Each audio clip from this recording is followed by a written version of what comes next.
शिव जी की शिष्या शैलेंद्र गुप्ता, शिव जी की चरण में हमारा प्रणाम। माता पार्वती जी की चरण में हमारा प्रणाम। कार्तिक गणेश जी की चरण में हमारा प्रणाम। नीलम दीदी हरेंद्र भैया के चरण में हमारा प्रणाम। जितना भी शिव चर्चा कथा के वीडियो देखने वाले भाई बहिना, माता बहिना, गुरु बहिना, उन लोगों की चरण में हमारा प्रणाम। हमारा प्रणाम आप लोग स्वीकार कीजिएगा। मैं बहुत ही सुंदर धार्मिक शिव चर्चा कथा लेकर के आप लोगों के बीच आया हूँ। आप लोग हमारी शिव चर्चा कथा को अंत तक जरूर सुनिएगा। हर हर शंभू, जय भोलेनाथ, कार्तिक गणेश की जय हो।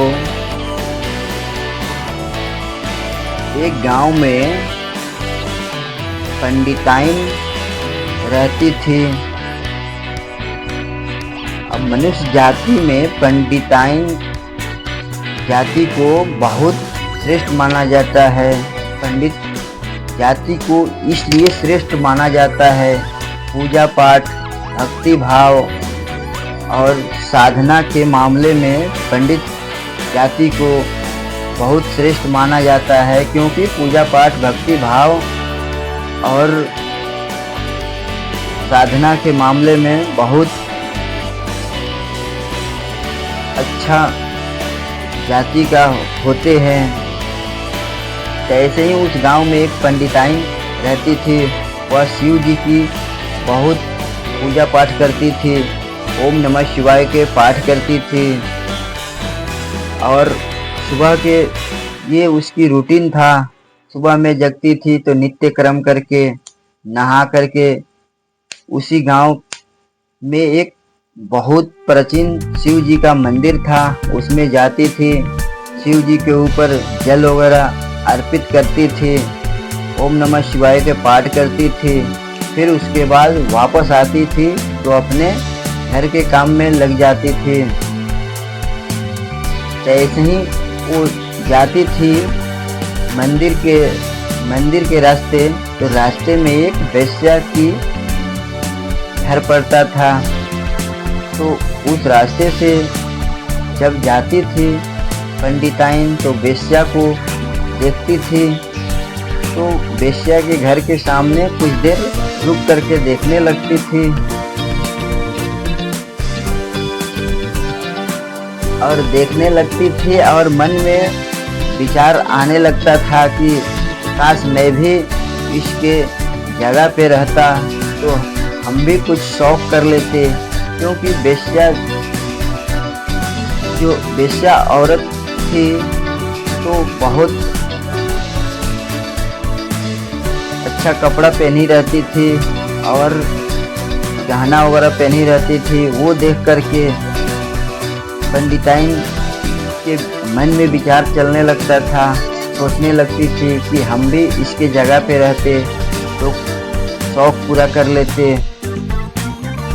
और वेश्या भी देखती थी पंडिताइन को तो कहती थी कि पता नहीं हम पिछले जन्म में कैसा कर्म किए कि ये कर्म करना पड़ रहा है।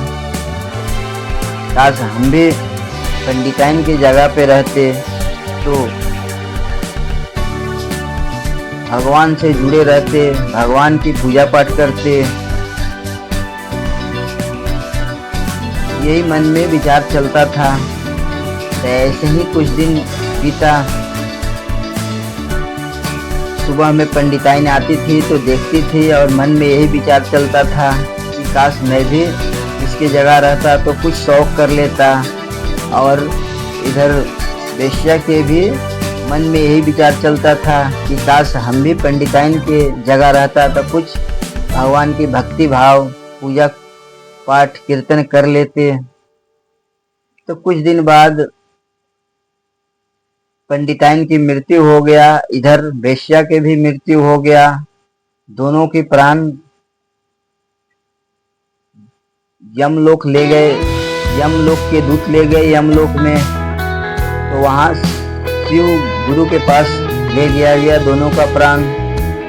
तो शिव जी डिसाइड किए और बोलने लग गए कि पंडिताइन को नरकलोक में ले जाया जाए और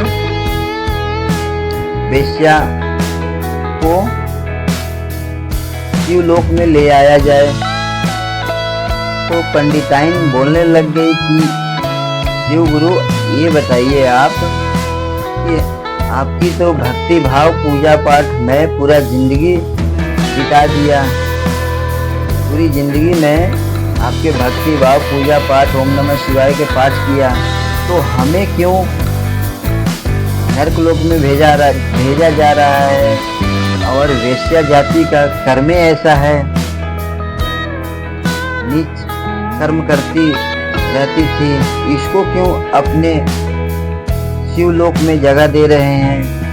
तो शिव गुरु पंडिताइन को समझाने लग गए, बोलने लग गए कि तुम बेशक पूजा पाठ करती थी, लेकिन तुम्हारे मन में ऐसा विचार आता था कि काश मैं भी वेश्या की जगह पे रहते तो कुछ शौक पूरा कर लेते। यही कारण से तुम्हें नरकलोक में डाला जा रहा है। पूजा पाठ तो करती थी, लेकिन मन में उल्टा सीधा विचार चलता था। और इधर वेश्या थी, कर्म तो बेशक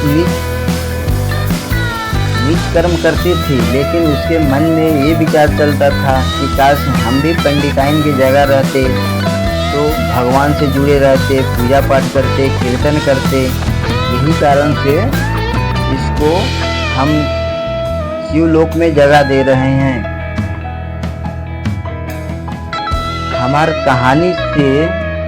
हमारा कहानी से यही सीख मिलता है कि पूजा पाठ भक्ति भाव के साथ साथ भी मन में अच्छा विचार आना चाहिए। अच्छा विचार रखने से मन को शुद्धि होता है और पूजा पाठ भक्ति करने से फल मिलता है। हम कहानी को यहीं पे अंत कर रहा हूँ। यदि हमारी कहानी आप लोग को अच्छा लगा होगा तो लाइक करें, शेयर करें और कमेंट में हर हर शंभू जरूर से जरूर लिखें। चैनल को सब्सक्राइब कीजिएगा आप लोग। हर हर शंभू, जय भोलेनाथ, कार्तिक गणेश की जय हो।